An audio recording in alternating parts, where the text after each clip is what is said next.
各位唔好意思，車塞咗，所以遲咗少少上到嚟。咁咧，我哋今日啊好榮幸嘅請到阿馬醫師啦嚇。有啲朋友可能第一次嚟，有冇第一次嚟㗎？有啊，咁我要介紹埋自己啦咁。咁我咧就係社區組織協會即係社協嘅董事。我係負責師傅。咁樣咧就呢個中心咧就係社區組織協會屬下其中一個健康中心嚟嘅，即係我哋社區組織協會有成50年歷史喺香港啊。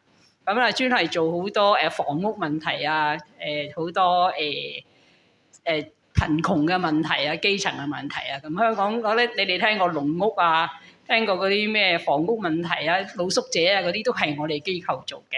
咁我哋係第一個喺香港做呢啲服務。咁但係近年嚟咯，我哋就轉咗一個好重要嘅方向，就係健康問題啦。因為我哋發覺到咧，香港近年來咧，因為老人嘅人口啊又增加啦，咁仲有咧就因為健康問題原來好影響我哋。以前香港咧就我諗公立醫院啊嗰啲都好容易去到啊，免費啊，人口冇咁多。但係而家發覺咧，就健康問題咧形成一個問題，就係第一方面咧就越嚟越多唔同嗰啲疑難雜症啦，咁可能科學昌明啦，發現到啦，咁以前啲人未發現到已經死咗啦，係嘛？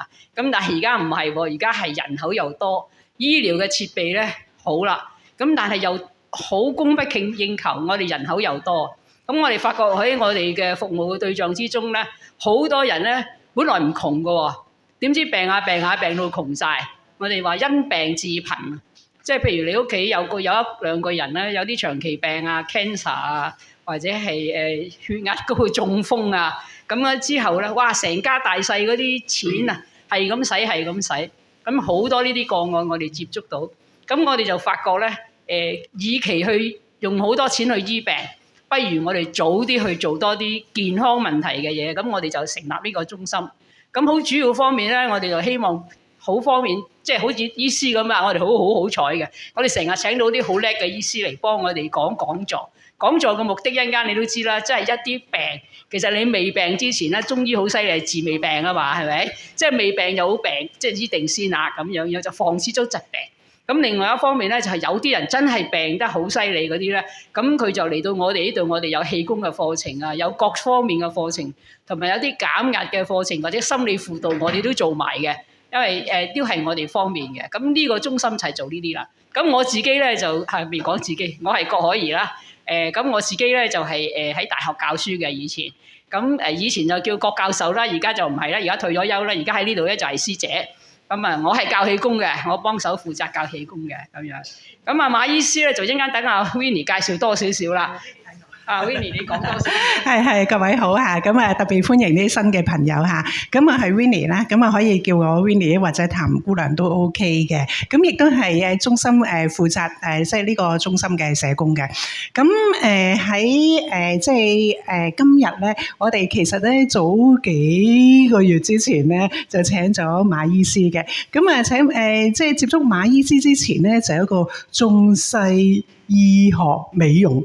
香港中西醫美容醫學學會，講順口啲先。香港中西醫美容醫學學會，咁咧就Soco 咧就同即係呢個學會咧就一齊咧就合辦咧，希望咧推動更加多嘅即係健康啦，特別係基層嘅健康。咁所以佢哋都真係非常之令人感動嘅，分文不收喎，即係係咁塞錢落你袋喎。嗱，咁咧一陣間咧，咁我哋將嗰個時間咧就交俾阿馬詠琳醫師。等阿馬詠琳醫師咧，佢本身都係咧心臟科啦，即係血壓高嗰啲專家嚟嘅，即係專家嘅專家嚇，即係名師的高徒嚟嘅。等佢自己介紹啦。好啦，呢段要 cut 咗佢。各位，我哋咧今日嘅講座咧就係會有錄影嘅，因為今日咧我哋個對象咧即係都想俾好多啲更冇嚟嘅朋友去知道啦，好唔好啊？咁故此咧，即係阿友師兄就好好啦，會幫我哋錄影。如果你唔介意咧，就擰個頭埋去。咁啊，如果你介意咧，咁你就唔好擰轉個頭啦。OK， 好啦，今日冇問題，我將時間交俾阿醫師。大家好，多謝大家。咁我自我介紹先，咁我就我都係香港讀中醫啦，咁就跟住之後一路其實都會跟住我個老師啦，老師叫莫非志教授啦。莫非志教授個師傅咧就係國醫大師鄧鐵圖，鄧鐵圖教授咁樣，咁就一路傳承落嚟。鄧鐵圖鄧老咧，佢就係喺心臟科嗰邊咧，就係專家嚟嘅，咁樣一路我哋就傳承落嚟啦。咁上年咧，我就同其他嘅師兄師弟妹啦，咁就成立咗香港中醫心臟病學會，咁推廣中醫心血管嘅一個嘅保健。咁我又入咗美容醫學學會，中西醫美容醫學學會啦，咁就推動咧中西醫協作嘅一啲嘅喺專科方面嗰個層面嘅一啲嘅推廣。咁譬如我哋會講下啲暗瘡啊，或者係一啲濕疹啊各方面嗰啲去中西醫點樣協作啦。因為好多時而家啲病咧都越嚟越複雜，咁其實咧喺西醫層面咧，佢哋做咗好多檢查啊，其實佢哋用咗好多方法去即係俾咗我哋好多嘅資訊啦。咁其實中醫都係好似係一隻雀仔兩邊咁樣，各自去一齊做咁樣。咁就如果可以協同嘅話，有個協同效應嘅話咧，其實喺好多好疑難病上邊咧，其實都可以發揮得更加好。咁我希望喺將來啦，一段時間咧，喺心血管方面啦，喺皮膚方面咧，可以俾到更加多資訊俾市民啦。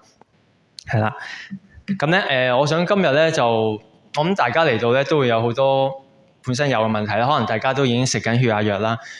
我希望或者因為我個 PowerPoint 咧都有好豐富嘅，或者可能大家可以問下問題，俾少少時間大家諗下問下問題。咁喺個問題入邊咧，我睇下可唔可以一路問，我哋一路可以做啲解答咁樣咯。因為如果我一輪嘴咁樣去講嘅話咧，可能大家都會好難接收到，因為我準備咗好多資訊俾大家嘅。係啊，咁如果你有問題嘅，可以隨時舉高手下。係啊，咁呢個就係我哋嘅學會啦。我哋嘅宗旨咧就呢個係心臟病學會。咁咧就係以中醫經典嘅理論咧，結合翻我哋而家嘅科技，去推動翻一個中醫心臟專科嘅發展。就譬如而家高血壓呢個病咧，係現代嘅病名嚟噶嘛，係因為有血壓計，我哋先知道有高血壓呢個病。咁但係呢個病係一個會發展嘅喎，即係譬如可能傷害到心臟啦，傷害到血管啦，其他嘅器官啦、腦啦、腎啦、眼啦，都會傷害到。咁其實係一個發展嘅規律。咁但係喺中醫過去咧，就因為冇呢個嘅科技啦，即係量唔到血壓啦。但係佢有相應嘅一個嘅理論，陣間我可以同大家分享下。呢個係一個新穎嘅。亦都係翻去最基礎、最古老《黃帝內經》出處嗰度，係啦。咁但係一直好冇人講嘅，好少人講，或者香港好少講咁樣。咁我陣間帶一個新嘅理論俾大家，係啦。好，去到呢度，大家有冇組織咗少少問題可以問下先嘅喎？可能啟發到我點樣可以再同大家分享喎。係，請講。係啊，但係我最近咧，即係我自己咧，即係佢嗰個係肝氣上逆啊，造成高血壓，就唔知今日會唔會 cover 呢樣嘢？好嚇，肝嘅問題，仲有冇咧？大家食緊血壓藥有冇？有，擔心要食。有冇？但係應該我覺得大家都好精神啊，可能暫時未有呢個憂慮住。呢位食緊唔識問，食緊唔識問，係。我係一個類風濕關節炎嘅病者嚟嘅，好多年嘅40幾年啦。咁初起嘅梗係唔會話高血壓嘅，咁係我諗10幾20年前度開始就發現有高血壓。咁但係據西醫，因為我喺度睇西醫嘅，西醫同我講咧就係話我呢個高血壓咧唔係即係唔係點講啊？唔係我話遺傳啊，或者其他咩地方我食得唔好啊，即係我身體唔好啊，而係我呢個病影響到我。我想證實下係咪真喺中醫角度嚟講，係咪真係有呢一個類風濕關節炎影響到血壓高嘅嗰類嘅嘢？好，非常好。類風濕關節炎影響到高血壓，係啦。咁可能咧，譬如頭先你話肝啊嘛。如果喺肝咧過去咧，唔知有冇聽過肝氣上逆啊、肝風啊？中醫好多時講嘅高血壓就係肝風，係咪啊？有聽過應該，好多人網上可能你都查過，高血壓就係肝風內動咁樣，肝氣上逆咁樣，應該有聽過。如果你有了解下中醫對於高血壓嗰個嘅治療啊、診治，仲有冇啊？好好啊，啲問題，多謝，係。我應該係呢幾年開始好高血壓，咁就應該係更年期嗰時候咧，我成日都發熱啊嘛，個人一熱咧我就開始血壓好高，個頭好痛，咁可以去到150或者160啦，跟住上壓去到110咯，咁但係我一路都冇食藥，咁跟住就到今年咁就改善咗食嘢。同埋又做咗運動，咁就開始跌翻到去110幾，70幾。咁但係咧呢排咧，我又成日都病，一病咧我又開始血壓高翻啦，咁就好過山車咁咯。咁就總之我一唔舒服，一病我就好高㗎血壓，就咁咯。好，呢啲係常見嘅問題，係啦。咁啊，或者就以呢3個問題，我哋切入去我哋嘅講座啦。如果你哋中間可能講下有啲問題，或者我陣間再俾大家問問題。咁咧，我哋翻去咧，究竟呢個病咧係一個咩嘅病咧？我哋一定要認識咗呢個病先。即係就算中醫嚟講咧，都要講佢嘅咩病。譬如你可能你頭暈身㷫，原來有個腦癌嘅。咁你即係頭痛嘅，但係有個癌症嘅，咁你都要知道係嗰個係癌病引起嘅頭痛咁樣，或者係高血壓嘅頭痛，都要分析咗究竟係咩病。喺個病嘅層面嘅話咧，西醫佢做咗好多呢方面嘅有檢查嘅手段啦，咁我值得我哋去用嘅。咁所以我哋嘅中西醫協作嘅目的咧，就係可以利用到而家嘅科技咧，去豐富咗我哋嘅個中醫嘅理論同埋中醫嘅診治咯。我今日講嘅主要係原發性啦。頭先你講嘅因為有其他病咧都要繼發性，但係都係有關嘅。嗱，就係我哋要有好嘅啱嘅概念，我哋先至有一個好嘅治療嘅方法。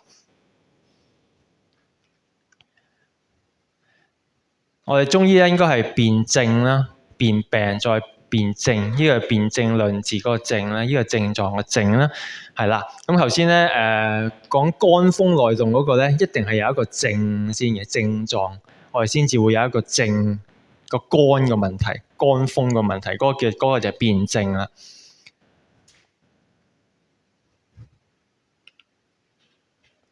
嗱，喺心臟西醫嚟講咧，高血壓就係一個心血管嘅問題啊嘛，因為係個血壓計去量度到個血管個壓力，我哋先知道佢係血管。好，咁我哋中醫嚟講咧，我哋都要翻去呢一個嘅原則，翻去血管個疾病個範疇，係啦。咁呢個就講咗少少關於肝嗰個問題啦，就唔係肝嘅問題。但係點解中醫講咁多係肝嘅問題咧？我之後會再講下。嗱，好多時冇症狀嘅係佔半數㗎，血壓高。好似年紀細啲咧，60歲以下咧，可能有啲40幾歲咧，佢哋嘅事業咧係最高峰嘅時候咧，佢哋可能去到160、170冇症狀嘅，或者當佢哋一感冒發燒就頭痛、劇烈頭痛嗰啲咧，先至量到係有高血壓嘅情況，係好多呢啲情況。係啦，咁如果冇症狀嘅話咧，咁其實咧就要靠其他，即係可能係其他嘅辨證啦。譬如喺腸胃方面啦、瞓覺方面啊嗰啲去辨證啦。喺呢個係常見嘅一個嘅，可能大家網上睇到啦，血壓嗰個嘅高度啦，即係點為之高血壓啦咁樣啦。我再俾大家睇清楚啲咧，就係喺唔同嘅年份咧，嗱呢個就係講緊上壓啦，呢個係就係下壓啦。嗱上壓嚟講咧，睇唔同嘅年份咧，呢啲係有啲係美國嘅心臟學會啦、歐洲嘅高血壓學會啦、歐洲嘅心臟學會咧，佢哋有唔同嘅嗰個指引嘅喎。嗱，有啲咧就係話最近咧就係話120到140就叫偏高啲，咁140以上即係叫做高血壓咁樣。咁啊下壓嚟講咧，就有個呢個心臟高血壓學會咧就話80至85就係正常。咁就17年嘅美國一個心臟學會咧就係話80至90啲係第一期嘅高血壓啦。咁我呢度講咧就係、你可能問唔同嘅西醫咧，佢哋有唔同嘅睇法嘅。你問 A 西醫嘅話，唔算好高啊。B 西醫話食藥咯要咁樣，所以咧冇一個定案嘅。好多病人都會咁樣同我講嘅。咁咧喺幾時食藥嘅時候咧，幾個學會咧都有唔同嘅睇法嘅。嗱，我想講呢個咧就係80歲呢個嘅係高血壓學會歐洲嘅。如果你80歲以上咧，超過86咧，先要食藥。係啊，80歲以下就84就要食藥咁樣。所以有啲病人咧嚟到可能80歲以上150幾咁樣，佢冇食藥咧，我都覺得可以接受嘅。我個老師嘅老師都係平均都係85咧，150幾咧，佢都冇問題嘅。係啊，佢去到100幾歲都可以咁。係啊，咁就有個呢個係目標就係亦都係有唔同嘅。但係譬如年紀越大嘅話咧，我哋唔建議去到太低。譬如呢個嗱，超過80歲嘅話咧，140、150咧，其實已經係合格噶啦。係啊，咁所以喺嗰個治療方面咧，其實係冇一個標準嘅。係啊，只不過睇下個醫生係採用邊一個嘅標準嘅啫。所以咧呢位醫生 A 醫生話食藥，B 醫生話唔好食藥咁樣。咁其實如果唔係太離譜嘅話咧，其實可以用一啲其他嘅方法，譬如頭先個女士講嘅做運動啊、飲食啊方面，可以做一個調節，其實都可以。咁咧，我哋都要睇睇咧，究竟有冇其他嘅危險因素啦，就係我哋嘅年齡啦，同埋會唔會有吸煙啊、血糖啊、血脂啊，同埋家族嘅毛病咯。咁你要整合成個嘅你個嘅 background， 你嘅背景，我哋再去決定究竟你嘅風險高唔高咁樣咯。係啦，咁所以係好個人嘅一個嘅治療嘅一個方案嚟嘅。咁影響當然好大啦，影響我哋嘅器官啦。第一個器官就係心啦，因為心臟咧就需要泵大力啲去對抗嗰個壓力啊嘛，去阻塞啊嘛。第二咧就係血管啦，你成日見到咧就係話一啲冠狀心臟表面嗰啲個叫冠狀動脈咧，佢塞咗。其實佢心血管塞嘅話咧，其實有幾個因素嘅，就係因為咧血管佢出現損傷，佢損傷之後咧發炎之後咧，一啲嘅防疫免疫嘅物質啊，嗰啲脂肪啊就堆咗喺呢度啦。啲膽固醇啊堆住咗喺度，因為你譬如你刮傷個皮膚，你傷咗之後，佢咪會有啲可能疤痕啊咁樣嘅，血管都有。咁所以咧，其實咧喺個血管方面咧，血壓係其中一個因素咧，令到血管損傷。第二咧就係血糖。係啦，咁另外就係老化或者我哋個人緊張啊、壓力，都會令到個血管呢個皮啊，叫血管嘅內皮白色嗰度咧受損嚇，咁佢就會發炎先至會引起呢個咁嘅問題。咁所以點解有陣時可能去到血壓150、160，可能其實相對嚟講安全嘅，就係可能你嘅血糖啦都係比較低啦，你嘅生活習慣都係好啦，你個人比較自在啲嘅時候咧，其實都相對嚟講咧都係風險比較低嘅，係唔好因為一個血壓高咧就自己越驚咁樣。曾經有啲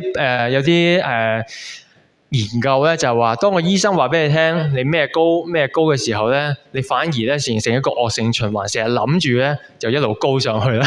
反而佢冇話俾你聽你血糖高啊、血壓高啊，反而可能會低翻嘅喎。咁所以咧好多時咧就係我哋俾唔係病親係嚇親嘅。好多時嘅病咧係嚇病嘅，係啊。嗱咁而家講到呢度咧，都係講心血管啦，係咪？簡單嚟講就係心血管、心臟同埋連接到血管嘅臟腑都會因而受損，係啦，就係呢個就係我哋高血壓嘅問題啦。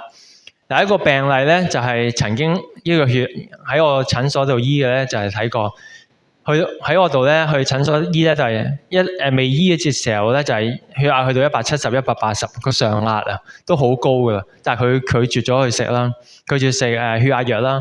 咁樣跟住咧，我同佢做心電圖咧，就係佢個心咧肥大咗，因為咧要泵啊嘛，泵大力啲啊嘛，咁啊練到好似好似有個老鼠仔啊嘛，個心臟有個老鼠仔就肥大咗咁樣啦。咁但係咧，經過食藥之後咧，佢就血壓穩定翻啦，同埋個心電圖正常翻。咁咧，我想俾你睇咧，就係血壓嘅話咧，會引起心臟問題啦。呢個就係心電圖啦，顯示咗佢有心臟肥大啦。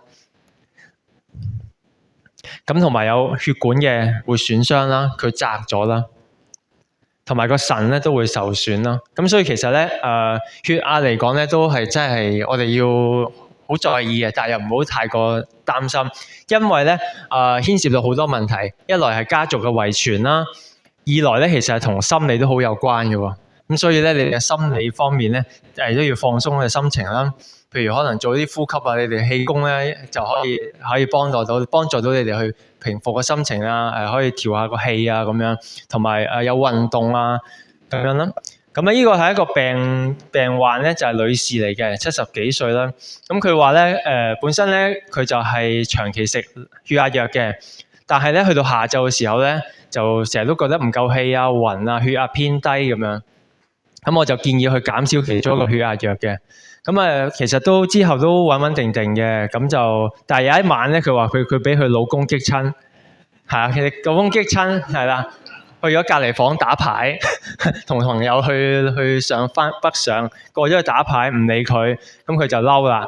咁咧跟住咧睇下佢去到180、170，下壓咧下晝咧都仲要去，仲160。之後睇得到咧，其實激嬲咧心理咧，其實原來都好大影響嘅。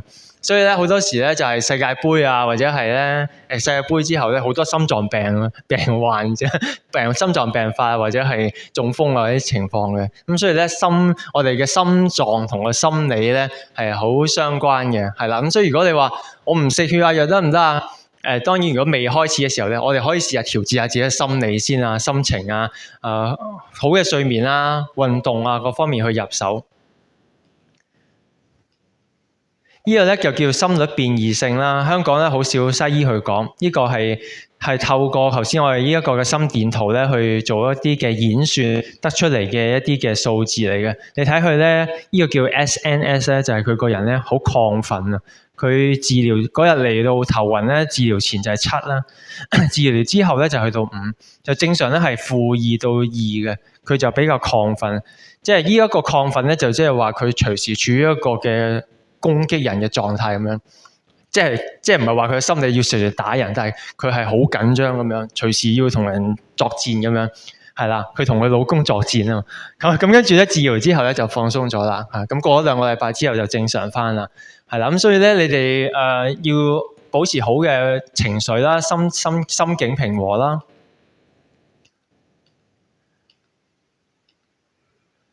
如果你有食血壓藥咧，你可能你都知道咧，唔同時候咧個血壓係有唔同嘅。呢個就係嗰個晝夜嘅節律啦。去到半夜嘅時候最低嘅，咁去到瞓醒嘅時候咧，佢就會高翻上嚟，係啦。咁所以你朝頭早好多時咧量血壓係最高嘅，係啦。好啦，頭先咧頭先有幾條問題啦。咁咧大家好似頭先冇問到嘅一個問題咧，好想去重點去講嘅咧，就係譬如去到70歲以後或者60尾嘅話咧，好多食緊血壓藥嘅患者咧，佢哋有一個問題就係個血壓唔穩定啊。譬如好似頭先個73歲個女士咧，佢食2隻血壓藥，佢朝頭早舒服，去到下晝咧個血壓唔穩定啦，跌落去啦。就會有一個處於好暈啊、好攰啊、個人冇晒心機咁樣嘅狀態。咁呢個就係因為咧暈壓力個血壓唔穩定啊。咁透過中藥去處理嘅話咧，佢哋嘅血壓就穩定翻，係啦。咁當然可能你哋有其他嘅方法去幫佢啦。但我睇我哋嘅層面咧就係用針灸啊、中藥啊，就去穩定翻個血壓。係啦。咁所以如果你係長期食住血壓藥嘅話，當你有血壓唔穩定嘅時候咧，可能上晝正常，下晝突然間跌到好低嘅時候咧，其實呢個係要調一調嗰啲西藥嘅。如果冇中藥食緊嘅話，呢個你哋要在意下嚇。係啦，咁另外就係一個問題，就係中藥可以做到調壓嘅作用嘅喎。就係咧，可能有啲患者佢上壓正常，食咗血壓藥之後上壓正常，下壓反而就係唔正常。咁但係西醫嚟講咧，就只可以一齊降嘅啫。但係喺中藥嚟講咧，佢可以去按佢嘅上壓同下壓咧去做到一個調整。係啦，呢個係中藥個優勢嚟嘅。係啦，可能將來西藥廠會用到我哋嘅中藥去做好多嘅研究，但係喺而家呢刻咧，我可以話俾你聽，中藥係可以調壓同埋穩壓，係啦，同埋好多時就係血壓正常咗，症狀係冇消退到嘅，譬如頭暈啊、頭痛啊呢啲，係好多時就係血壓，所以咧就係喺個治療方面咧係一籃子嘅，就係唔係淨係睇症，唔係淨係睇個血壓，係睇埋症狀嘅。係啦，好啦，呢一個咧就係講頭先嗰位朋友講嘅。我哋以前成日話有頭暈、頭痛，跟住幫佢量血壓，跟住睇到血壓高。但係頭先我開始已經講過話咧，有一半嘅人咧係冇症狀嘅。冇症狀嘅話咧，喺中醫嚟講咧就唔係淨係叫肝嘅問題啦。好多時咧我哋話點解話叫肝咧，就係因為佢有呢啲症狀。中醫《黃帝內經》話諸風調弦啊，皆屬於肝。眩暈啊，好似有風啊嗰個狀態咧，就屬於肝。嗰個係辨證嘅肝嚟嘅，唔係嗰個肝，唔係我哋呢個肝，係啦，係一個症狀嘅一個嘅類嗰個嘅類別，係啦，嗰個係性質，嗰個叫肝嘅性質嗱，係啦，要分清楚呢個概念。佢等陣再講啊。嗱，高血壓嘅話咧係心血管嘅問題，我哋翻去心血管。係啦，我唔會再擺翻個肝，但係喺個辨證或者開藥方面咧，我哋牽涉到其他內臟都會嘅，係啦，譬如可能補肝啊、補腎啊咁樣。但係咧講高血壓嘅話，我哋一定係喺個心血管嗰度去講，係啦。而你可能見到講肝腎引起個高血壓，就係因為我哋有唔同嘅症狀，所以咧係喺個心血管嘅基礎上咧，佢可能其他嘅內臟都關佢事，都牽涉到影響咗個血壓，係啦。咁譬如頭先講嘅類風濕嘅問題咧，係一個嘅免疫嘅問題，佢令到身體有發炎發炎喎。個炎症會影響好多問題，影響個關節啦，亦都影響咗心同埋個血管。心血管經常發炎嘅話，頭先我哋講咗係咪有啲問題啊？頭先話可能會形成咗嗰啲狹窄咗啊、斑塊啊，我叫做斑塊，或者佢處於個炎症，可能令到佢成日收縮嘅問題，冇咗個彈性。咁所以咧，如果你有其他基礎病，可能係長期身體處於發炎嘅狀態嘅話咧，可能會引起到心血管嘅問題，就係可能係唯一一個，其中一個可能係暈啦，可能其中一個係就係血壓高咁樣，係啦。再講咧就係好似 Covid 咁樣。Covid 咧就係同我哋一般嘅流感病毒唔同 ，Covid 咧會同血管個內皮咧去黐住，特別強啲嘅。咁所以咧好多 Covid 嘅患者咧，佢哋好返嘅病毒可能清咗之後咧，佢哋會出現咗咧係血管、心血管嘅問題，有啲好似類似心肌炎嘅現象啦，會心翳啦。有部分人咧，可能係暈啦，或者高血壓啦，或者失眠啦。咁呢啲心血管嘅問題就係因為個病毒佢感染嘅唔係淨係我哋嘅上呼吸道，仲會係透過血管入咗血液去感染我哋嘅血管，係啦，黐咗落去血管上邊，咁啊形成咗一個呢啲嘅炎症，係啦。咁所以咧好多時咧就係個 Covid 個病毒令到個血管發炎咁樣，係啦，咁所以如果你話你有其他病啊，你可以諗到會唔會影響到心血管？影響到心血管咧，就好容易咧，心血管所到嘅地方咧，其實可能都會有影響到。譬如可能因為皮膚都有好多血管嘅，其實全個皮膚都有血管。如果血管發炎嘅話咧，可能都會引起個皮膚病喎。COVID 嘅期間咧，可能好多人嘅後遺症咧，Long COVID 咧都係濕疹啊，或者皮膚啊咁樣。因為皮膚下邊全部都係血管嚟嘅，當你個血管擴張，佢發炎、佢擴張或者發熱嘅時候咧，你個皮膚就可能會造成一啲損傷、發炎啦。咁樣係啦，呢個就係同我哋中西醫美容嗰個嘢相關嘅啦。咁所以其實都係可以喺個心血管嘅角度，我哋切入去醫皮膚嘅問題係啦。咁去到而家解清楚係咪啊？都開始都有啲明啊。點樣去引致佢發炎？就係、譬如啦，Covid 嗰啲菌，佢入咗去個血管啊。係啊。咁樣通過皮膚入血管啊？喂，口服。係。口喺個口。係。口鼻入。係啊。係啊，會㗎。係啊，病毒可以周入去血管嘅。係啊，冇錯。係啊，細嘅血管都會係啦。係啊，咁啊，頭先你講嘅類風濕其實就係一個自身免疫力嘅問題嘛，自身發炎啊嘛，咁所以炎症係好緊要嘅。你唔夠瞓啊，你發蚊疹啊，長期掹疹啊，長期都嬲怒啊，長期都憂愁啊，長期都失眠啊，飲酒啊，食煙啊呢啲，所以身體其實炎症係好高嘅。咁啊，最首當其衝受損嘅咧，就係我哋嘅心血管咯，係啊。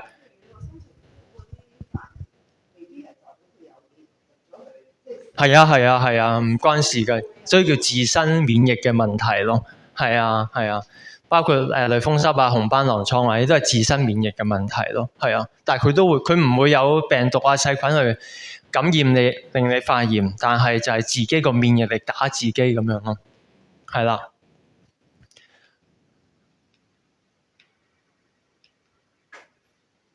頭先講過咧，我哋過去幾十年咧都可能用個肝嚟到去代表咗個高血壓，就係因為有暈嗰個症狀啊，所以咧過去嘅學者啊，我哋嘅前輩咧都係覺得高血壓就係屬於肝嘅問題，要平肝嘅藥，咩天麻歐藤啊咁樣。但係我哋而家發現咧，好多年紀大嘅患者咧，佢哋係氣虛引起個高血壓嘅。點解氣虛引起高血壓咧？我哋就用一個叫做咧。一個叫脈象理論，呢個脈象理論咧就喺個內經啊，《黃帝內經》嗰陣時已經講過噶啦。佢就係話咧個脈，如果處於一個大又堅，即係好大摸落去啊，好大又好硬，又好呢個叫霎啊，霎或者毒色。咁咧佢就個脈流過個血管嘅時候咧，好棘住同埋好脹大嘅話咧，我哋就會叫佢做一個叫做脈脹大咁樣，其實就好似我哋而家量血壓咁樣啊，擺喺度，即係呢度咧有個帶噶嘛，其實壓力感受器啊嘛。當血壓個嘭太大力嘅時候，佢反饋翻去嗰個壓力感受器，咪高咯，話俾你聽會高咗咯。其實就好似我哋呢個脈象理論講嘅嘢咁樣咯，係啦，好類似咁。所以其實咧，內經或者已經係講咗話呢個嘅脈象咧，其實就真係好似高血壓。係啦，亦都係喺翻去嗰個心血管個範疇入邊咯。咁點解話氣虛會令到嗰個血壓會高嘅咧？就係因為咧，我哋脈管咧個健康咧係需要有營養啦，同埋氣啦。營養咧就喺個血管入邊行嘅，佢可以轉化成一啲嘅精微物質，或者變成血。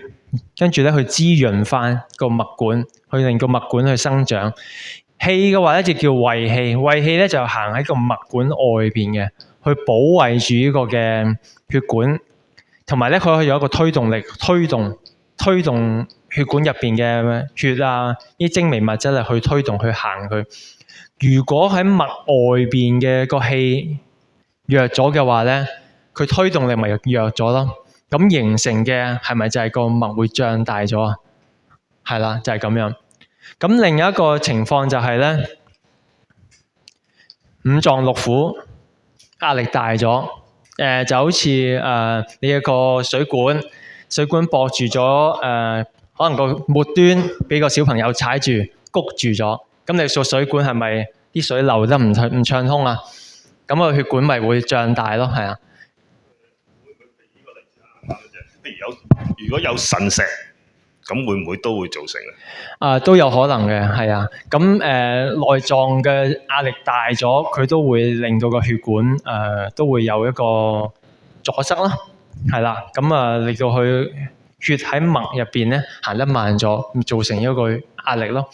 咁頭先講個氣嘅問題啦，就係好多時就係個氣唔夠啦，可能年紀大氣虛咗啦，甚至有可能係寒邪，受咗寒啊。受咗寒嘅話，咁就個氣咪停咗咯，咪比較滯住咯。咁嘅時候咧，就會形成咗個血壓高啦。咁所以喺我哋嘅臨床上邊咧，我哋都會用焗汗啊，或者熱療啊咁嘅情況咧，去到幫佢降血壓嘅。出咗身汗，其實就血壓反而仲低咗，咁嘅情況係啦。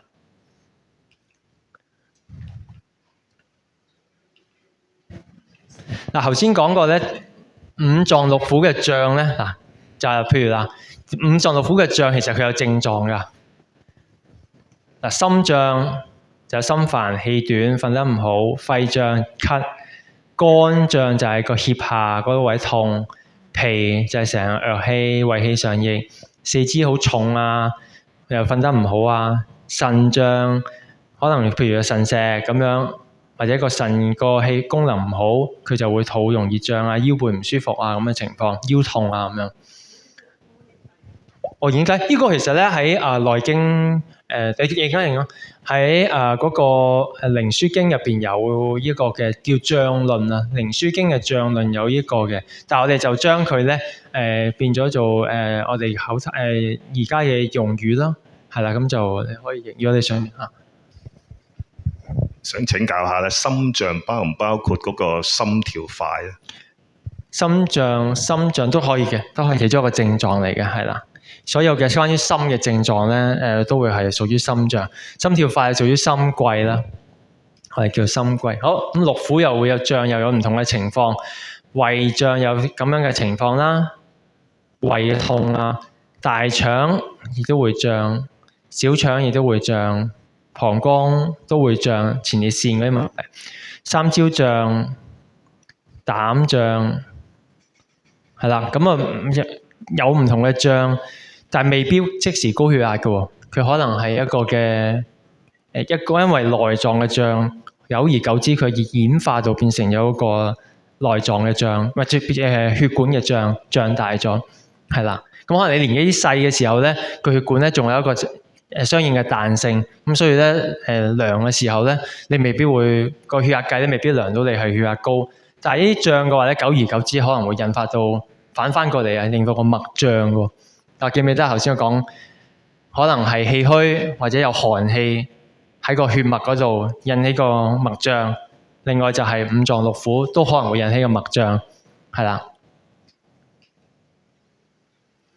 好啦，咁如果咧我哋頭先阿 Rita 都講啦，話治未病咁樣，我哋咧如果出現咗呢啲脹嘅時候咧，就可能可以調理下，防止下其中一個可能因素咧，就係令到個血壓比較高嘅。令到個血壓上升咁樣。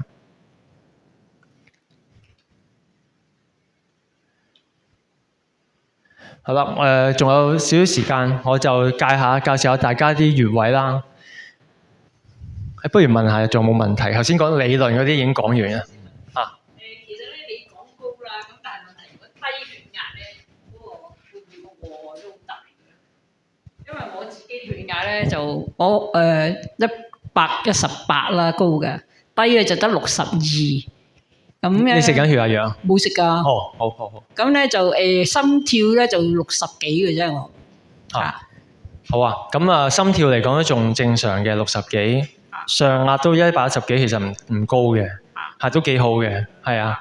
咁如果有啲人再低啲，90幾。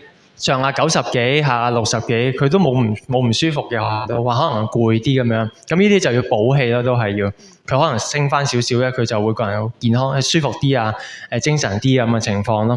係啊，咁低血壓都有個禍害嘅，就係會暈咯，好容易暈啊，個人冇心機啊。即係好似我頭先講嗰個例子咧，個婆婆咧到下晝嘅時候咧，血壓好低嘅時候咧，低啲嘅時候，個心跳又慢嘅時候咧，咁佢就會覺得冇晒心機啊，乜都唔想做啊，好似好抑鬱啊咁嘅情況，都會有咁嘅情況嘅，係。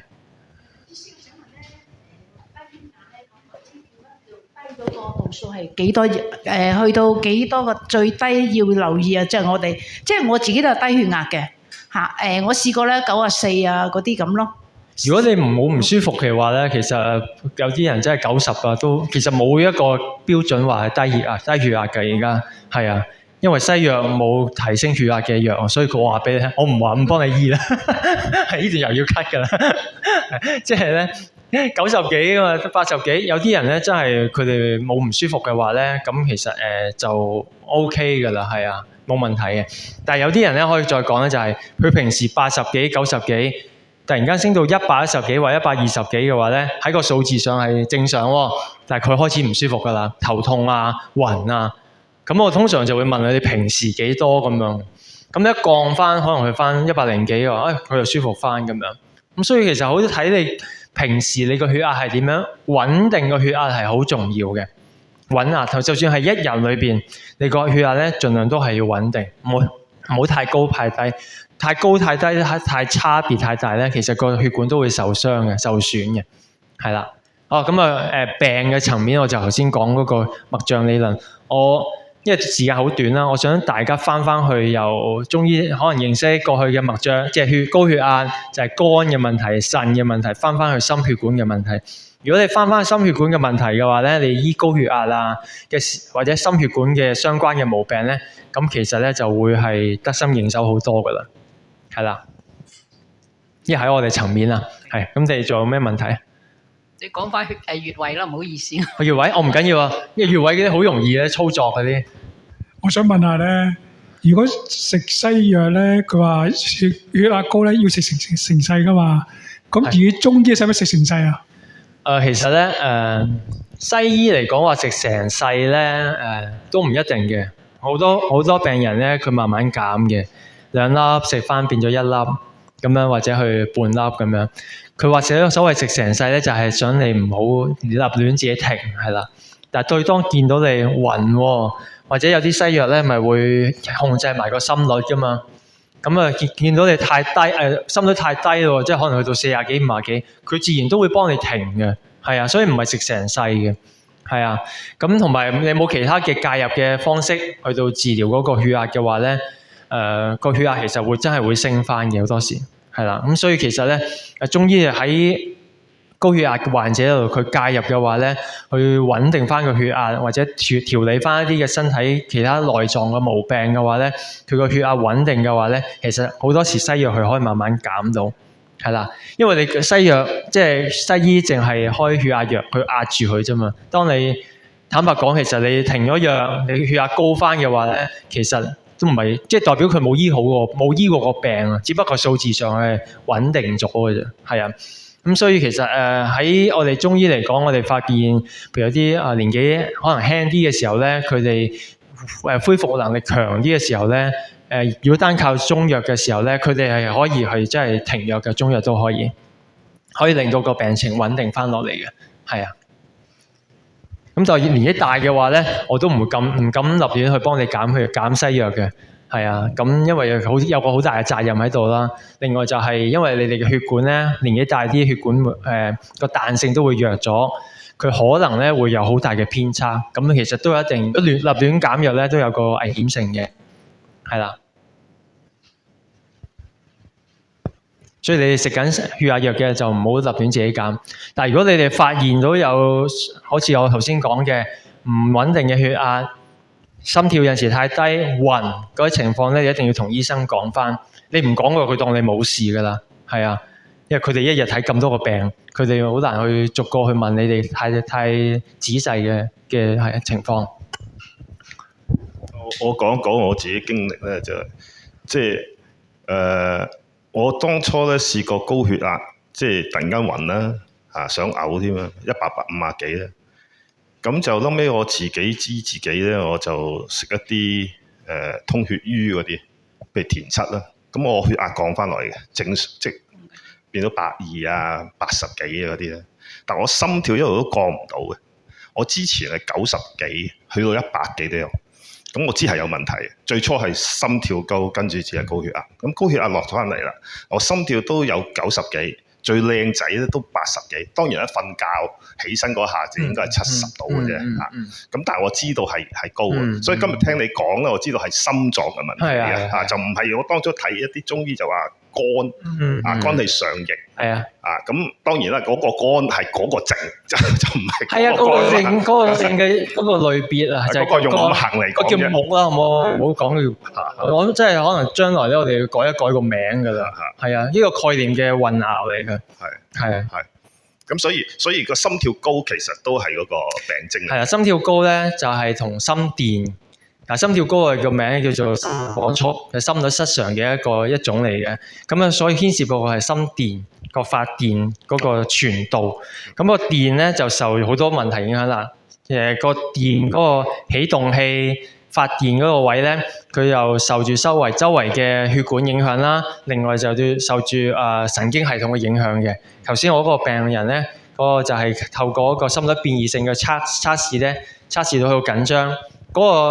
嗰個叫做竇房結啊，嗰個結咧就係發動一個心電去到成個心臟嘅，嗰個好受住心理影響嘅，係啦。咁啊，呢個另一個病嚟嘅，可能有機會可能我哋都會講，我哋心臟病學會咧都有講過，咁就講翻啲心律失常，同埋心理點樣影響個心臟咁樣，係啦。咁嗰個另一個治療嘅層面都係補氣啊、養陰啊，都係有，係啦咁樣，係啦。係啦，好，咁仲有冇啲咩其他嘅？頭先答咗你未啊？嗰個你頭先提出嘅問題。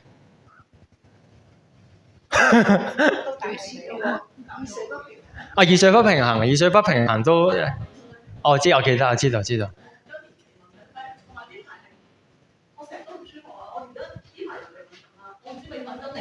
個竅有問題啦，總之我而家都唔舒服，而家好唔舒服。更年期嘅問題咧，就係喺個西醫層面咧，就係啲荷爾蒙雌激素去下降啊嘛。咁嗰啲咧，亦都係會因為雌激素嘅作用咧，本身係可以保護到血管，保護我哋嘅內臟，保護我哋嘅皮膚器官。咁如果荷爾蒙嘅水平下降嘅話咧，佢對於其中一個保護減弱咗嘅就係血管啊嘛，血管嗰個保護減弱咗嘅話，亦都係容易發炎，係啦，咁所以一系列嘅症狀就會走出嚟啦，包括可能係頭痛啊，或者係其他各方面啦，可能係暈啊咁樣，或者皮膚嘅問題啊。咁所以可以亦都係喺個心血管個方面入手，同埋要牽涉到頭先我哋中醫講嗰啲肝腎嘅問題啦。因為呢個就牽涉到衰退啊嗰個問題，係啦，荷爾蒙啊問題係牽涉到肝腎嘅，肝臟同腎臟係啦咁樣。哦，好，唔該你啊。係啦。好，仲有冇？譬如你話發炎啊，咁同鼻敏感有冇發炎？鼻敏感都係發炎，下次再講鼻敏感。即係意思係話都同呢個係有關。鼻敏感同呢個冇關，係啊，但係都係同發炎有關，係啦，但係佢都係嗰個局部嘅地方，個鼻甲嗰啲鼻黏膜去發炎，咁但係嗰度就唔使用啲中藥嘅心臟藥，係啦，咁就係都係用呢啲消腫啊、消炎啊嗰啲中藥，係啦，同埋我就會用激光，係啦。用激光去照鼻，呢個我哋嘅模式。諗定多幾個題目請阿馬醫師嚟啦，係咪啊？真係一次講唔晒。我老師教我嘛，將大家再喺度傳開去，係等大家中醫嘅係啊多啲認識中醫，因為你而家網上睇好多咧係錯嘅，跟住 AI 咧就會將錯嘅嘢咧就總結咗佢嘅變成，所以 AI 係一個泡沫嚟嘅，我驚。AI。幻影嚟嘅，我哋係啦。嗱，咁咧中藥咧，中醫我哋有一個奇穴嘅即係特別嘅穴位嘅叫血壓點啦。咁就喺第6同第7頸椎中間旁開2寸，咁就喺條頸嗰度。第7頸椎咧就係大椎係啦。哇，好嘢。大椎就係最容易摸到嗰個骨咧，同上邊嗰度隻中間就係第6、第7頸椎嘅中間。即係旁開2寸，即係即係咁樣叫1寸啊嘛，我哋叫同心寸啊。手指公同心寸係啦，即係每個人嘅1寸唔同㗎。你嘅手指公粗啲咧，就係你嗰個就係你嘅1寸。即係2個位咯，係2個手指公啦。肘啊，行開2寸，係啦。呢個叫同身寸，每個人唔同嘅，係啦。點樣撳法？其實就好似咁樣咯。自己嘅係啊，你其實都唔需要太過精準嘅，但係嗰個部位其實就已經可以做到個舒緩嘅個血壓嘅作用。係高嗰陣時撳，係啊。即係雙腳。雙向嘅，佢高嗰陣時撳咧就作用就更加大咯，係啦。咁如果你譬如有啲病人都會係嘅，高血壓咧，我哋做咗針灸之後咧，佢即時降咧，其實可能真係個頸椎引起嘅。中醫針灸都有用㗎。針灸都有用，係啦。即係血壓高可以。係啦，針灸都可以嘅。咁我可以針灸，係啦。用嘅穴位唔同咯。嗱，呢個摔高咧就係喺嗰個耳尖上邊嘅1.5寸。1.5寸，咁你就係啦，又用翻自己手指去度咁樣啦。但你嗰度捽嘅話咧，你會有陣時，如果你血壓高咧，會係脹位有一條好似血管咁樣嘅嘢咧，脹大咗出嚟，嗰啲就脈脹啦，脹大咗。咁你推翻鬆佢嘅話咧，冇到㗎。如果你成日都頭痛啊，或者血壓高嘅話咧，其實你會摸到呢度脹起㗎，係。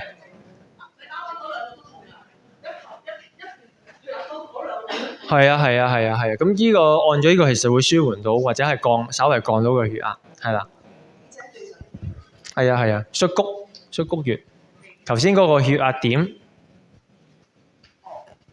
係啊。係啊。譬如天灸咧，我哋都會用嘅，我都會用到呢個血壓點嘅。天灸有聽過啊？貼啲藥喺個穴位度，有冇聽過天灸啊？有聽過，係啦。可以試，可以提升到等佢升上去啊嘛，等啲血升到上去，高又得，冇咁阻塞。即係幫翻我哋將個血壓平衡翻，循環翻。係啊，冇錯，好唔該啊。係啦，等佢穩定翻咯，等佢血壓穩定翻，係啦。連呢個內關穴咧，就係當你咁就喺手指我呢度有個圖啦，喺個腕環紋嗰度擺3隻手指，係啊，就正中間嗰度，係啦。如果你係啦，咁呢個咧就係當你個心好怯啊，突然間好怯啊，好驚啊，或者個胃脹啊，或者我有啲患者就係暈車浪啊嘅時候咧，一撳住。咁樣得噶啦，咁樣都夠噶啦，唔一定咁樣，咁樣包住，或者可能你自己冇力嘅時候咧，你叫你隔離嗰個幫你咁樣撳住，係啊，氣功俾啲氣你，咁樣咁你就可能就會定到噶啦，係啊，好好噶，係啊，你搭車上樓啊咁樣就可以，係啦。呢個呢個叫太衝穴，咁就喺嗰個有啲好多研究咧，就話可以降血壓嘅，係啦。咁就喺第一、第二嗰個掌係啦，中間呢度，係啦個肝經嗰度，係啦。但我都係講下嘅啫，因為唔方便啊嘛，你成日都按，咁樣可能真係盤住腿先至按到，喺街度按唔到。係其他嗰啲咧隨時都按到嘛，返緊工啊，做緊嘢都可以按到嘛。另外咧，我會介紹足浴咯，浸腳咯，係啊，浸腳。咁大概溫度咧38度到啦，38、39啊咁樣啦。臨瞓前浸15分鐘，係啦。而家網上好多足浴嘅一啲嘅器材啦，可以幫你恆溫啦，我覺得幾好嘅，係啊。係啊，太高嘅話，反而令你嘅血壓可能會係心臟啊或者血壓。我可以加鹽啊咁樣咯，加啲鹽落去啦，係啊，去降火，叫降火。都可以，係啦，係。有啲人氣虛啊，咁啊用啲艾會好啲。裝到幾高？係啦，咁咧去到叫做三陰交個位，咁就係腳內踝呢度咧，就係4隻手指咁樣，4隻手指。係啊，腳面再高多少少去過咗個三陰交嗰個位。係都冇乜，可能唔需要咁多咯，唔需要咁高咯，係啊。係啊，嗰個叫做三陰交嗰個位，係高過去少少得，太高又唔好，太高咧你會瞓唔着，出咗汗，太興奮，即係我講緊個溫度啊，唔好意思，個溫度太高你會瞓唔着㗎，係啊，咁所以大概同體溫多少少就得㗎。係啊，10零分鐘得㗎啦，我建議啦。係啊，係啊，係啊，太過濃。佢溫性嘅艾係，譬如你氣虛啊、寒啊，咁你放啲艾落去咁咪好咯。所以都要辨證咯。咁如果食咧，我見到街市有啲艾。我都得啊，都得啊，係啊，係啊，都可以食。咪有啲人做草嗰個咩茶果啊嘛，茶果啊咁樣咯，但係嗰份好少啊，係啊。浸腳啊，浸腳其實都冇乜分別嘅，都可以嘅。都得嘅，都得嘅，係啊！我哋中藥都係用藥粉，都係乾㗎啦，都可以煲下嘅。因為如果你係啊，煲下咁出下味咁樣咯，係啊。你計攤翻凍先38大概啦，係啊，唔好太高啊，係啊，係啊。太高就太過興奮出汗，咁你就瞓唔着咁樣，係啦。好多時候浸完都得，係啊！但係我喺屋企嗌啊，喺屋企嗌好都好啊。我自己浸完嗌。大家不過我有嗌關。啊，好，係啊！你咁下次你可以教下我哋。我好少用嗌嘅，係。講開嗌啊，頭師姐講開嗌，我想問啊，啱啱睇咗篇嘢咧，佢話湧泉穴拍打好，但係唔好嗌，係咪嘅咧？我唔明點解，唔明點解唔可以嗌喎？可以嘅喎，應該係啊。哦，咁都要變下嘅，係啊。但係佢又都其實穴位有雙向作用嘅，咁所以其實都可以嘅，係啦。但係如果你譬如譬如辨證你係好火重嘅，咁當然如果你太俾啲火。加啲火落去，可能就會更加火上加油咁樣咯。係啊。譬如你頭先浸腳，我哋加啲鹽嘅，咪可以降火咯。鹽有可以收斂啊佢作用噶嘛。係啊。嗱，我就將頭先你大概問題啦，咁我就簡單去講咗啦。咁希望就係翻去心血管嗰個嘅層面嗰度去介紹翻啦。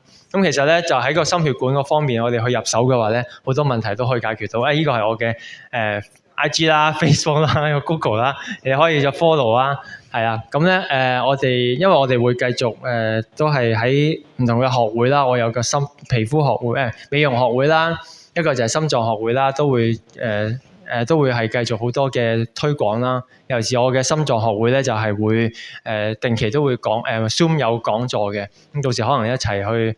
可能一齊聽下咁樣，我哋係啦。有啲咩想啊？醫師下次幫大家講㗎。你哋俾張紙，即係寫俾我哋哦。係啦。咁個美容喎，你哋想唔想聽啊？我覺得你哋都好好啊，係啊。我美容學會好多其他專家，佢哋都可以嚟講，侯醫生都可以嚟講下。係。